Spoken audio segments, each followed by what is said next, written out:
ज्ञान गुण सागर जय, कपि सतिव लोक उजागर जय।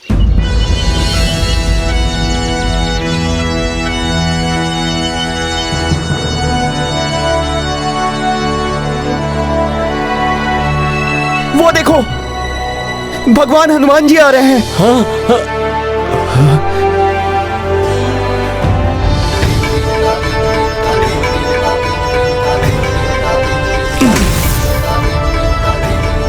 प्रणाम हनुमान जी।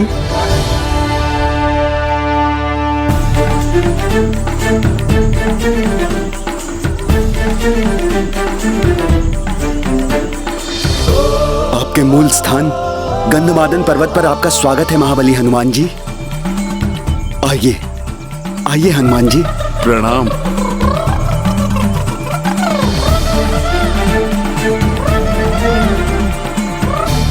हनुमान जी, अपना ये स्थान ग्रहण कीजिए।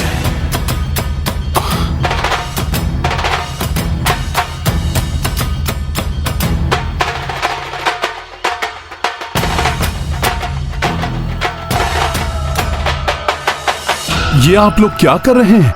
मुझे यहाँ स्थान देकर आप सभी नीचे क्यों बैठ रहे हैं? हनुमान जी, अब यही उचित है।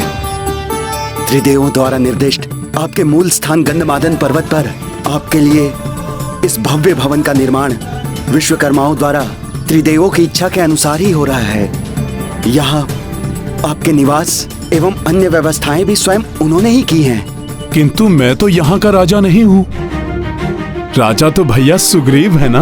मैं राजा प्रजा के लिए हूँ हनुमान जी, भगवान के लिए नहीं। अब आप हमारे लिए भगवान रूप धारण कर चुके हैं, इसलिए हम सब आपकी सेवा करके मोक्ष पाने के इच्छुक हैं।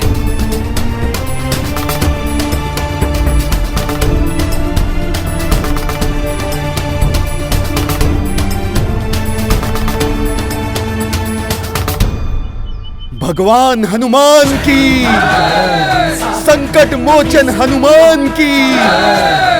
ज्ञान गुण सागर जय, कपि सतिव लोक उजागर जय। आरती की जय हनुमान लला की, आरती की जय हनुमान लला की, आरती की जय हनुमान लला की। दुष्ट दलन रघुनाथ कला की, आरती की जय हनुमान लला की। जाके बल से गिरिवर कांपे, रोग दोष जाके निकट न झांपे। अंजनी पुत्र महाबलदाई, संतन के प्रभु सदा सहाय। आरती की जय हनुमान लला की।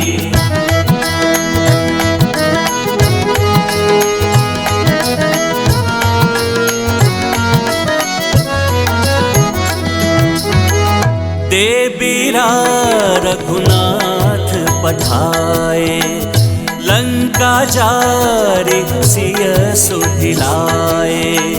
लंका सो फुट समुद्र सिखाई, जात बहन सुत पार नराई। लंका जारी असुर संहारे, सिया राम जी के काज सवारे। आरती की जय हनुमान लला की, आरती की जय हनुमान लला की।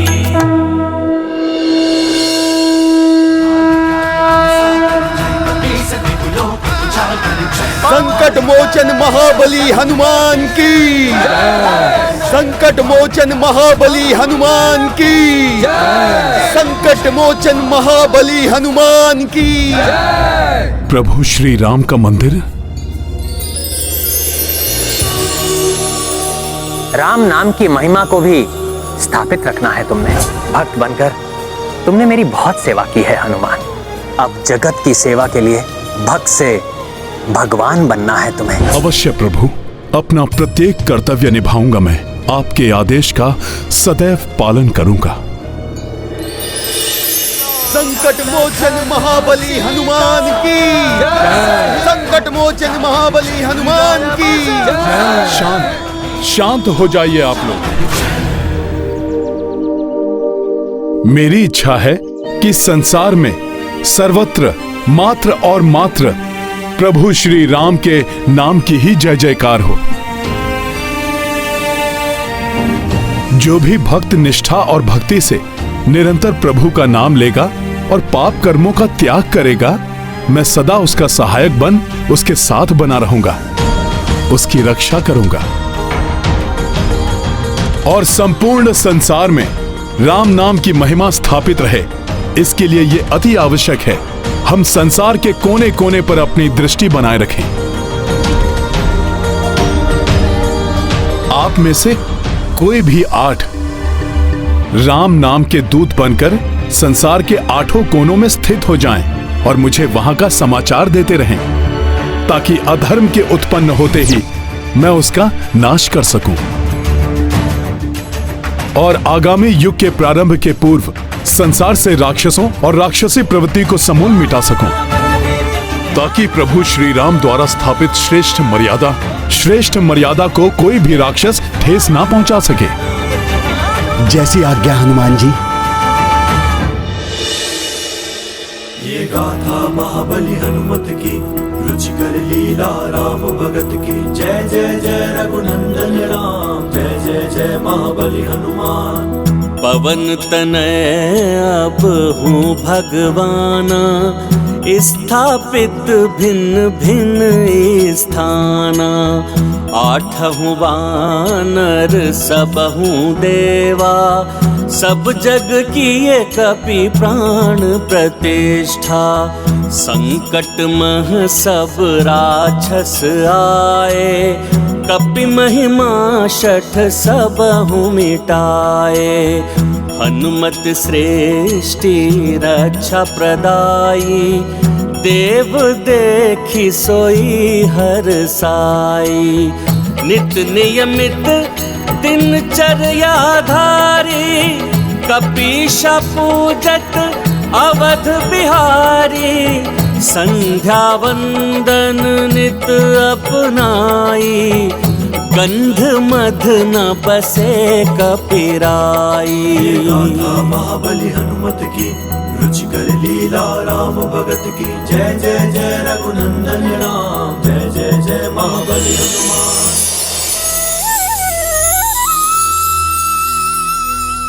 अब जब द्वापर युग का प्रारंभ हो गया है, प्रभु श्री हरि के आगामी अवतार की सहायता के लिए हनुमान की पुनः आवश्यकता होगी। अब द्वापर युग के आरंभ के साथ ही हनुमान के लिए पुनः प्रसन्नता का अवसर आने वाला है।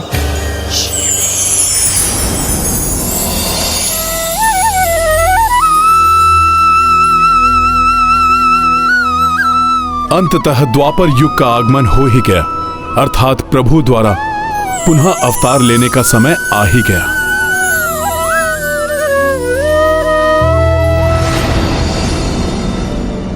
ये मुझे विचित्र सा आभास क्यों हो रहा है? जैसे कुछ विशेष होने को है, जैसे कि मुझे कुछ विशेष करना है। ओम नमः शिवाय। शिव जी के मंत्र का जाप। ओम नमः शिवाय।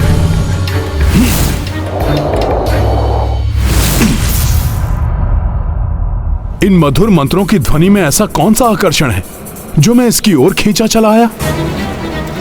किंतु अब ये मंत्र जाप अकस्मात ही क्यों रुक गया? मुझे आगे जाकर कारण के बारे में ज्ञात करना होगा। किंतु अब तो द्वापर युग आ गया है और सब मुझे भगवान मानने लगे हैं। अब मुझे जन साधारण की दृष्टि से बचकर ही रहना होगा। इसलिए मुझे अब जो भी करना होगा वो वेश बदल कर करना ही उचित होगा।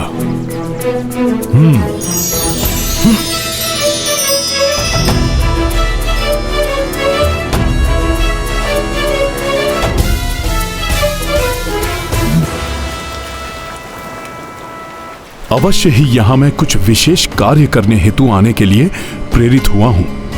अब प्रभु ही मेरा मार्गदर्शन करेंगे कि वो विशेष कार्य है क्या।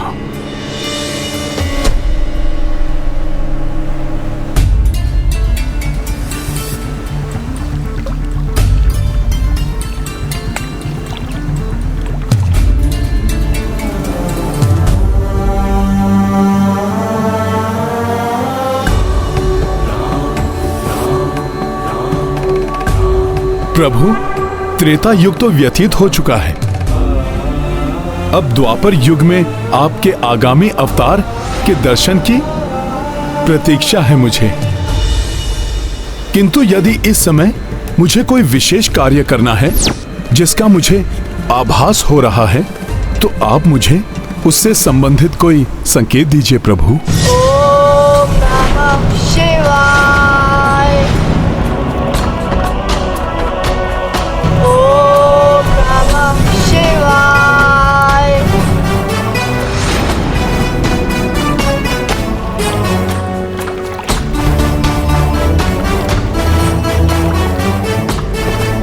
ये नन्हा बालक प्रतीत होता है कि बड़ा ही शिव भक्त है ये बालक।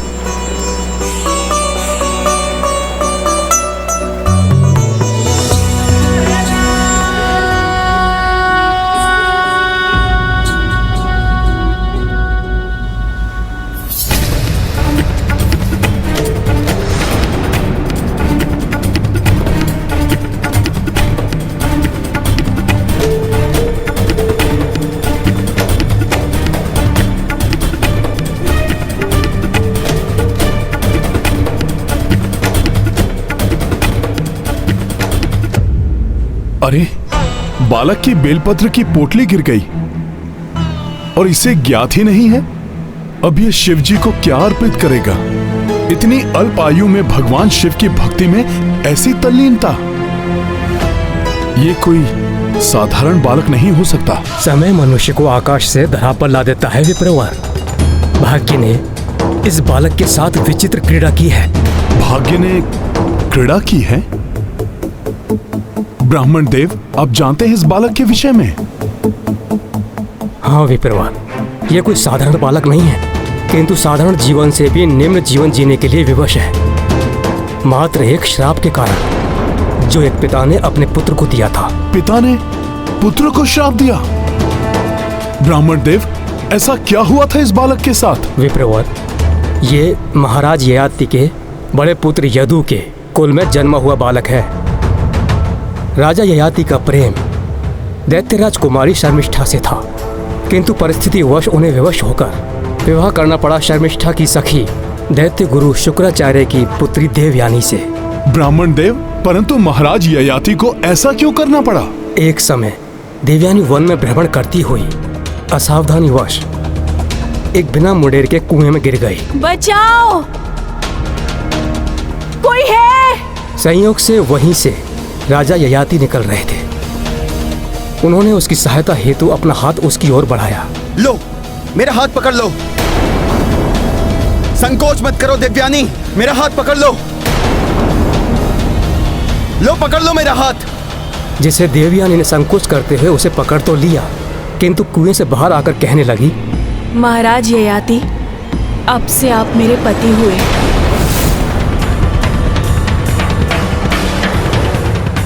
ये तुम क्या कह रही हो देवयानी? यही सत्य है महाराज। मैंने प्रण लिया था, जो भी प्रथम पुरुष मुझे स्पर्श करेगा वही मेरा पति होगा।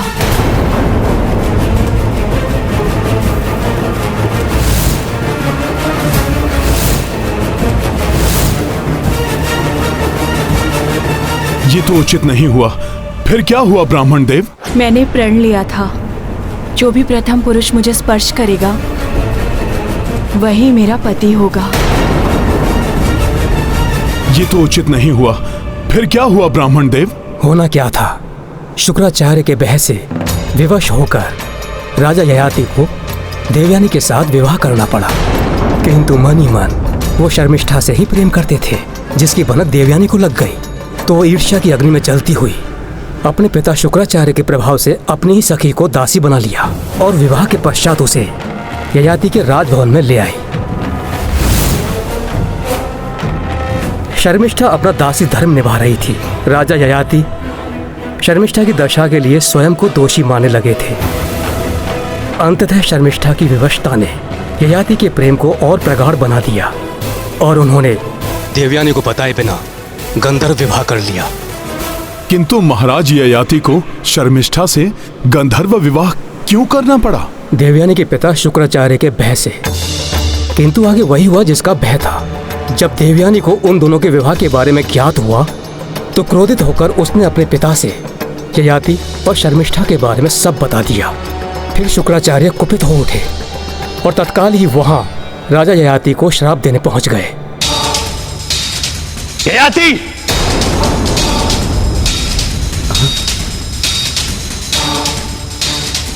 मैं देवयानी का पिता शुक्राचार्य तुम्हें श्राप देता हूं।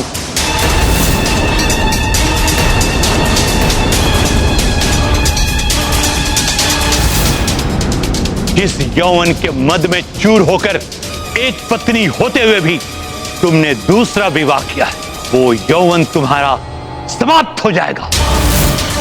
तुम वृद्ध हो जाओगे।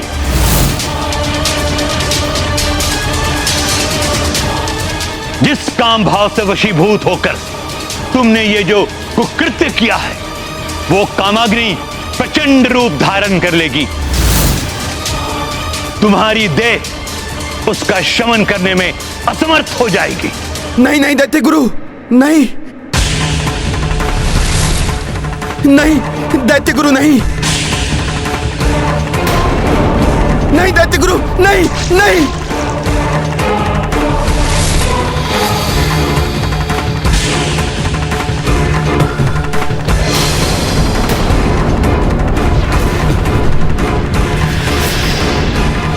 ये आपने क्या कर दिया दैत्य गुरु? देवयानी से मेरा विवाह तो मेरी विवशता थी और शर्मिष्ठा से मेरा विवाह वो तो मेरा प्रेम था। वो तो इस विवाह से भी पूर्व का प्रेम था। विवाह विवशता हो या प्रेम, द्वितीय विवाह सर्वथा अनुचित है। प्रथम पत्नी से छुपकर विवाह तो कुकृत्य है, अपराध है। मुझे क्षमा कर दीजिए, मुझे क्षमा कर दीजिए। मैं अब भी देवयानी का पति हूं। आपके श्राप के प्रभाव से देवयानी का वैवाहिक जीवन अवश्य प्रभावित होगा।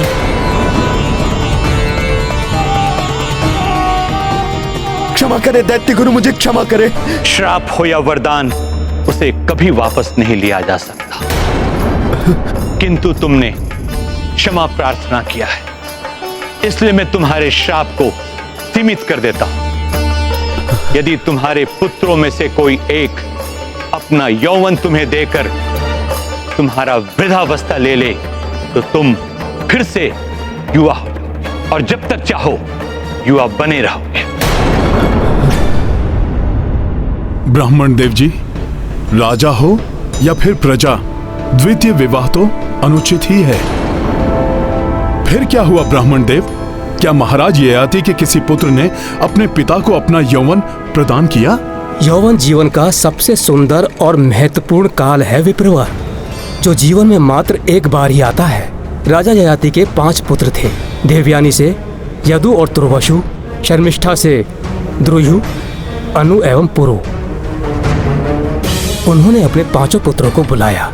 बड़े पुत्र यदु पर उन्हें पूर्ण विश्वास था, क्योंकि वो बहुत ही धार्मिक और पितृभक्त था। श्रेष्ठ धर्म का पालन करने वाले पुत्र यदु, अपने पिता की इच्छा पूर्ण करो। अपना यौवन मुझे देकर मेरी वृद्धावस्था को धारण करो, मात्र तब तक के लिए जब तक मैं अपनी आयु के अनुसार वृद्धावस्था को प्राप्त न कर लूं।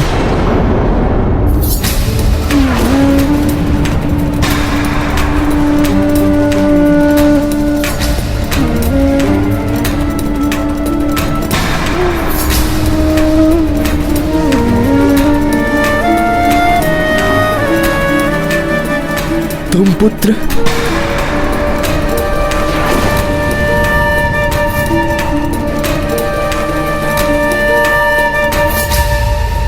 पुत्र। पिताश्री, देह तो नश्वर है, यौवन अस्थिर है, फिर मैं इससे मोह क्यों करूं? मेरा ये जीवन आपका ही दिया गया है। यदि मेरा ये यौवन किसी प्रकार आपके काम आ सके तो मैं स्वयं को भाग्यशाली समझूं।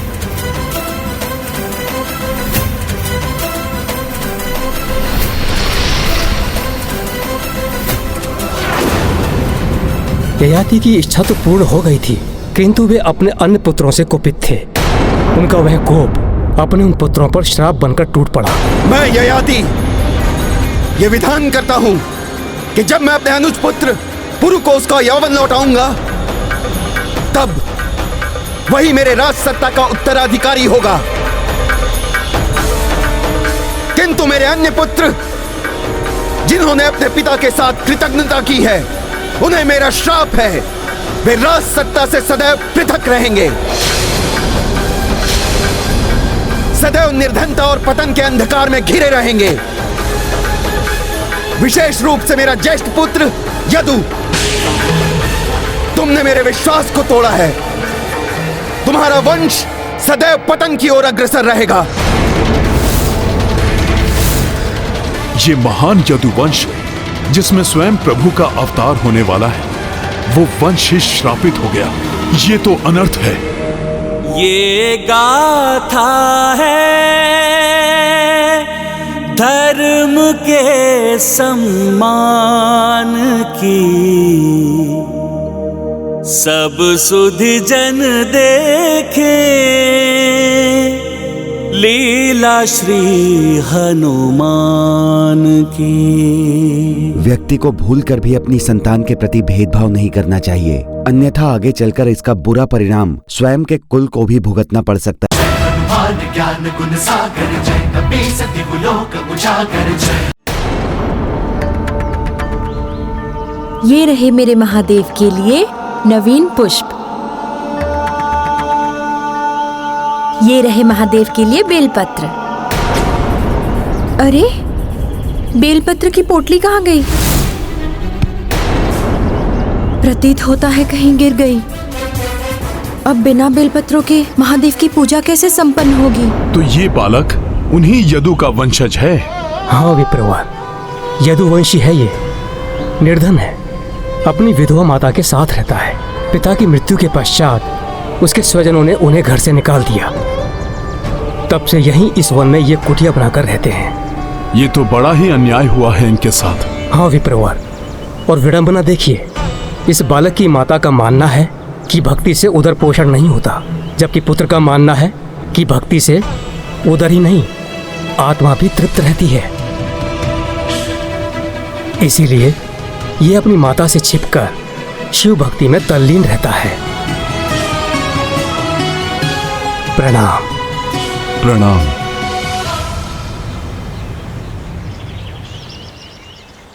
यदि इस बालक की भक्ति में इतनी निष्ठा है तो मुझे ये बेलपत्र उसे देने जाना ही होगा, अन्यथा उस नन्हे भक्त को पुनः बेलपत्र लाने के लिए श्रम करना होगा।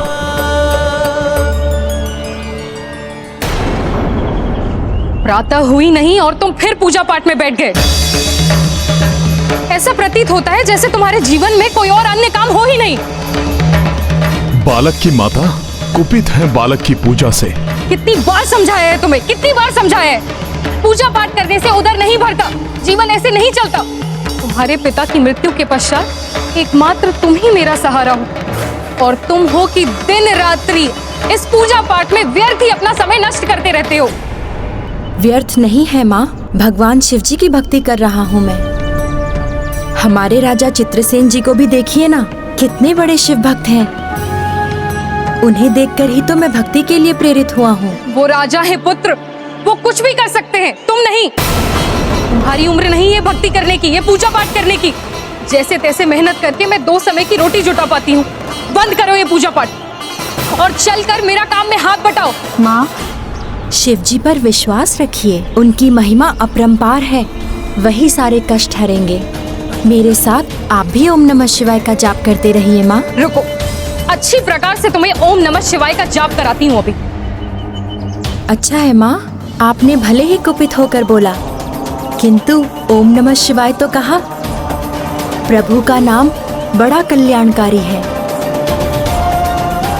किसी भी दशा में बोलो, मेरे भोलेनाथ प्रसन्न हो जाते हैं। ओम नमः शिवाय बोल बोल कर मुझे सता रहे हो ना तुम? पाप लगेगा तुम्हें। नहीं माँ, पुण्य मिलेगा। आपने बार बार ओम नमः शिवाय बोला है। अब तो वे अवश्य किसी न किसी रूप में हमारे कष्ट हरने आएंगे। अद्भुत निष्ठा है इस बालक की प्रभु महादेव के प्रति। ओम नमः शिवाय बोलने से उधर की भूख शांत नहीं होती। बंद करो ये पूजा पाठ। रुक।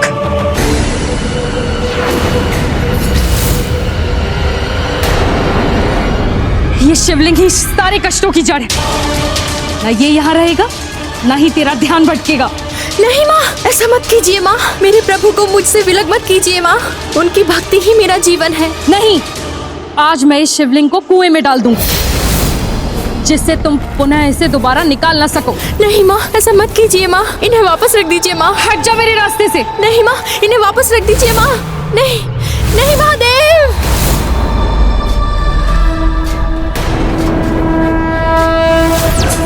ज्ञान गुण सागर जय कपी सती गुलोक उजागर जय तुम्हारा सागर जय कपी सती गुलोक उजागर राम बल धामा अंजन पुत्र पवन सुत नामा वीर विक्रम बजरंगी सुमति निवार सुमति के संगी तुम्हारा ज्ञान गुण सागर जय कपी सती गुलोक उजागर। भगवान शिव जी, आप।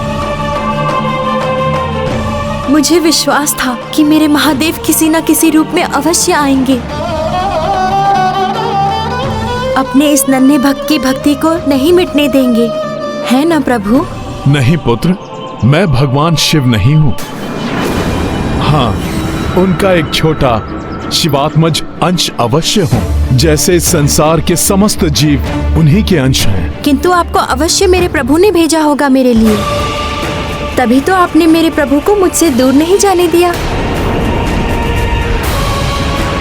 माता, जिन महादेव की पूजा से मनुष्य इस संसार के बंधन रूपी कुएं से बाहर निकल आते हैं, आप उन्हें ही कुएं में डालने जा रही थी। ये ज्ञान की बातें रहने दीजिए साधु महाराज। इतनी कठिनाई से 2 समय की रोटी जुटा पाते, और ये मेरा इकलौता पुत्र है। अगर ये पूजा पाठ में लगा रहेगा तो फिर घर के कामों में हाथ कौन बटाए? घर कैसे चलेगा? जीवन ऐसे नहीं चलता महाराज। और फिर ये भी कोई उम्र है क्या भक्ति करने की? क्रीड़ा के समान हो गई है भक्ति इसके लिए, जो अब मैं नहीं चलने दूंगी। इसीलिए अब इस शिवलिंग को मेरे प्रांगण से हटना ही होगा। माता, ये संसार तो स्वयं महादेव का है और महादेव तो समस्त संसार के हैं। फिर कैसे आप इस स्थान को अपना प्रांगण मान रही हैं? और माता, भक्ति का आयु से कोई भी नाता नहीं होता। यदि ऐसा होता तो भक्त प्रहलाद और भक्त ध्रुव को बाल्यावस्था में ही भगवान के दर्शन नहीं हुए होते। ये शास्त्रों का ज्ञान बड़े राजा महाराजाओं से जुड़ा हुआ है साधु महाराज। हम निर्धनों के साथ ऐसा नहीं होता। ये शिक्षा प्राप्त करेगा, कुछ काम करेगा, तभी तो हमारा जीवन चलेगा। माता, आप सत्य कह रही हैं। इसकी आयु अभी शिक्षा प्राप्त करने की ही है, किंतु भक्ति के माध्यम से तो अतुलनीय ज्ञान के भंडार की प्राप्ति हो जाती है माता। किंतु शिक्षा भी तो मात्र धनाढ़ियों के ही लिए है साधु महाराज। हम जैसे निर्धनों की संतान को कौन शिक्षा देगा? मैं दूंगा इसे शिक्षा। आपके पुत्र की भक्ति पर मुझे विश्वास है। मैं इसका गुरुदेव बनकर इसका मार्गदर्शन करूंगा। माता, आप मेरा विश्वास कीजिए। इसकी भक्ति सफल होते ही आपके समस्त कष्ट दूर हो जाएंगे। माता, पिता ही अपने पुत्र को उचित मार्ग पर चलने का निर्देश देते हैं, किंतु भाग्य से आपके पुत्र ने स्वतः ही सर्वोचित भक्ति के मार्ग को चुना है। माता, आप इसे एक अवसर तो दीजिए। हाँ माँ, देखिए ना, ये भक्ति का ही तो चमत्कार है जो बिना श्रम के मुझे गुरुदेव की प्राप्ति हो रही है। ये बड़े ही ज्ञानी एवं तेजस्वी ऋषि प्रतीत होते हैं। मुझे इनका शिष्य बनने की अनुमति दीजिए माँ। उचित है। अगर इन ऋषिवर को इतना भरोसा है तो मैं और प्रतीक्षा कर लूंगी। देखती हूँ कब भगवान शिव मेरे पुत्र की भक्ति से प्रसन्न होकर हमारे कष्टों को दूर करते हैं।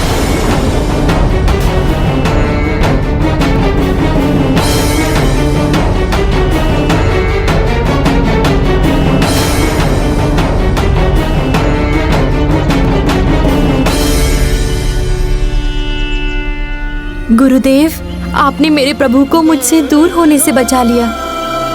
आप मेरे लिए भगवान बनकर आए हैं। मुझे आप अपनी शरण में ले लीजिए गुरुदेव। पुत्र, क्या नाम है तुम्हारा?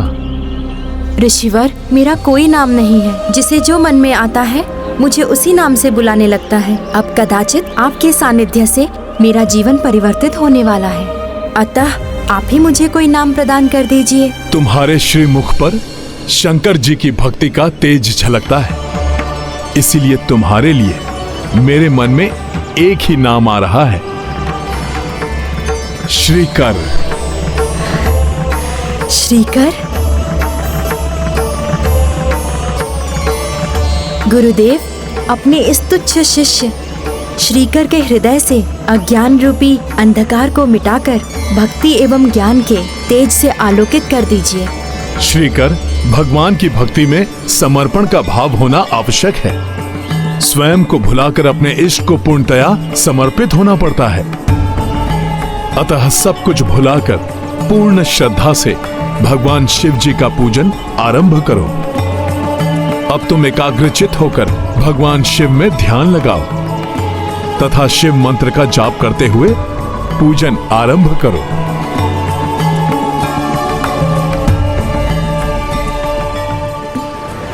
ओम नमः शिवाय, ओम नमः शिवाय, ओम नमः शिवाय।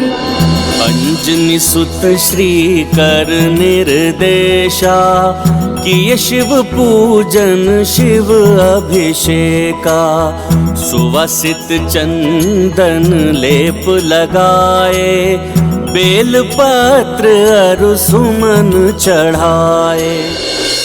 बहुत अच्छे श्रीकर, अब तुम शीघ्र ही भक्ति की पराकाष्ठा को स्पर्श कर लोगे।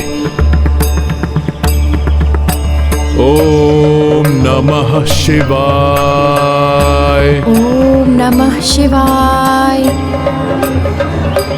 ओम नमः शिवाय, ओम नमः शिवाय। धन्य है हनुमान जो स्वयं भक्ति के श्रेष्ठतम शिखर पर पहुंचकर भगवान की श्रेणी प्राप्त कर चुके हैं और अब इस नन्हे भक्त को भी भक्ति की पराकाष्ठा पर पहुंचा रहे हैं। देवी, जिसे सच्चा गुरु मिल जाए उस शिष्य का उद्धार हो ही जाता है, और फिर जिस पर हनुमान की कृपा हो जाए उसका तो बेड़ा पार होना निश्चित ही है। बालक शिव जपे दिन बिसराई, सो किंतु माता नहीं भाई। हनुमत जिस पे कृपा लावे, सो भव सागर से तर जावे। हे विधाता, इस अभागी माँ के भाग्य में इतने दुख क्यों लिख दिए हैं आपने? पति ने साथ छोड़ दिया, एक पुत्र मिला वो भी किसी योग्य नहीं, दिन रात मात्र भक्ति में ही डूबा रहता है। हे प्रभु, इस दुखियारी की और कितनी परीक्षा लेंगे आप? हे प्रभु, इस दुखियारी की और कितनी परीक्षा लेंगे आप?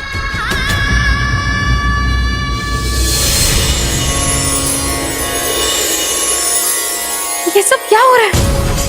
स्वर्ण जड़ित पात्र और धन धान्य के भंडार कैसे हो रहा है? नमः शिवाय। ओम नमः शिवाय। ओम नमः शिवाय। ये सब कैसे हो गया? क्या हो रहा है? ये मेरे पुत्र की भक्ति का चमत्कार है या फिर मेरे मन की कल्पना? कहीं मैं बावली तो नहीं हो गई? मेरी टूटी फूटी कुटिया भी स्वर्ण भवन बन गई। नमः शिवाय। ये मेरे पुत्र की भक्ति का चमत्कार ही है। नमः शिवाय। नमः शिवाय। इतनी तेज प्रकाश, कुछ दिखाई नहीं दे रहा।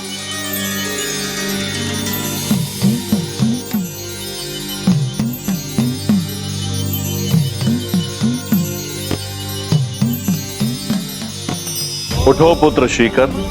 शिवाय। ओम नमः शिवाय। प्रणाम भोले बाबा। प्रभु, सुना था आपके दर्शन के लिए वर्षों घोर तप करना पड़ता है, किंतु आपने तो मुझे इतने शीघ्र दर्शन दे दिए। मुझे विश्वास नहीं हो रहा है अपने नेत्रों पर। पुत्र श्रीकर, जिसे सच्चे गुरु की कृपा मिल जाए, ये उसी निष्ठा एवं भक्ति का फल है। तुमने अपने गुरुदेव के प्रति पूर्ण निष्ठा एवं समर्पण का भाव रखते हुए भक्ति की है। ये उसी निष्ठा एवं भक्ति का फल है। गुरुदेव, आपके निर्देश से ही मुझे मेरे भगवान के शीघ्र दर्शन हो पाए हैं। आपको कोटि कोटि नमन गुरुदेव। आप मेरे लिए गुरु ही नहीं, भगवान हैं, जिन्होंने मुझे भगवान से मिलाया। पुत्र, गुरुदेव शिष्य के लिए भगवान से भी महान होते हैं, क्योंकि वही प्रभु से मिलाने के लिए मार्गदर्शन देते हैं।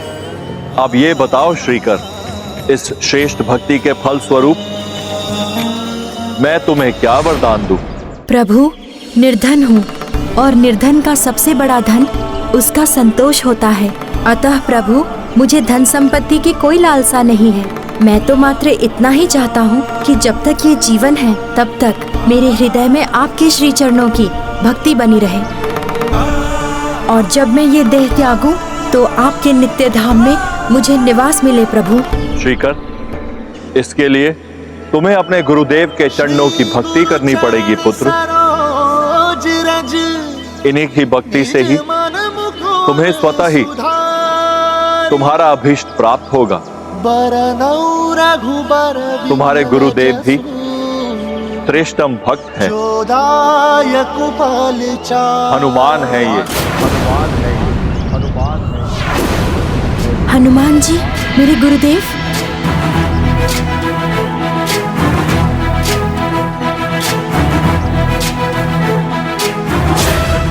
प्रणाम गुरुदेव हनुमान जी। मेरे बड़े भाग्य जो स्वयं भगवान रुद्रांश ने मेरे गुरुदेव बनकर मुझे भगवान रुद्र से मिलाया।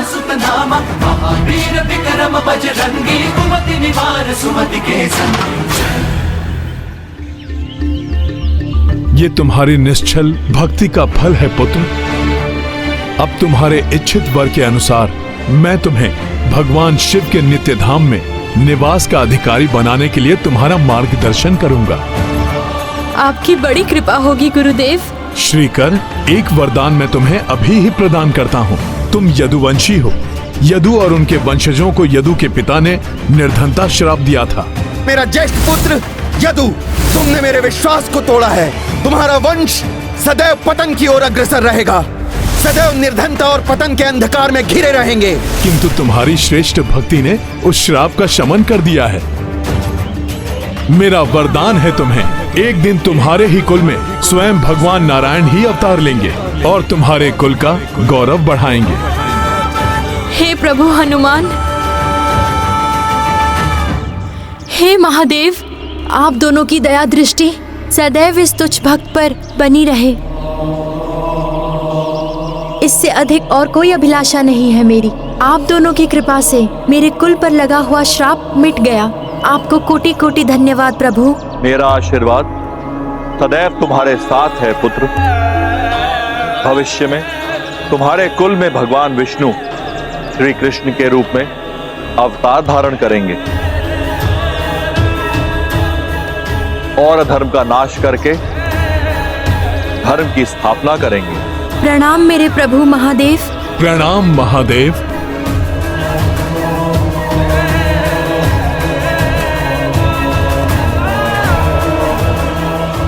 कल्याण हो श्रीकर, कल्याण मस्तु हनुमान।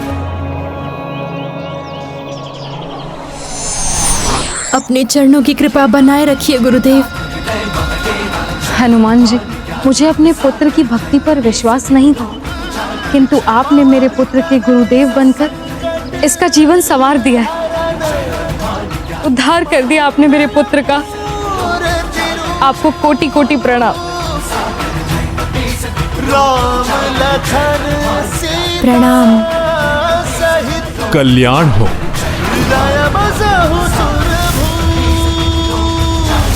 त्रेता युग में प्रिय हनुमान ने नारायण अवतार श्री राम की जीवन भर सेवा की।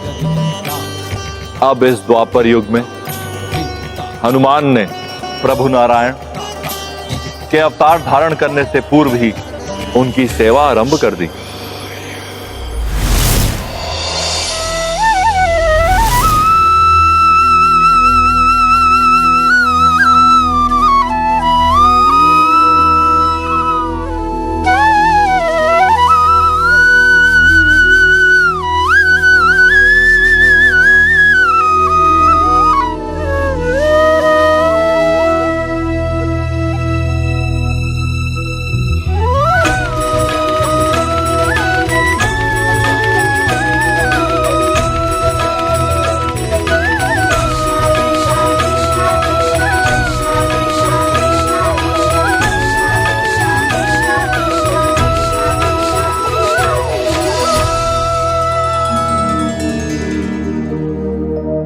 ये गाथा है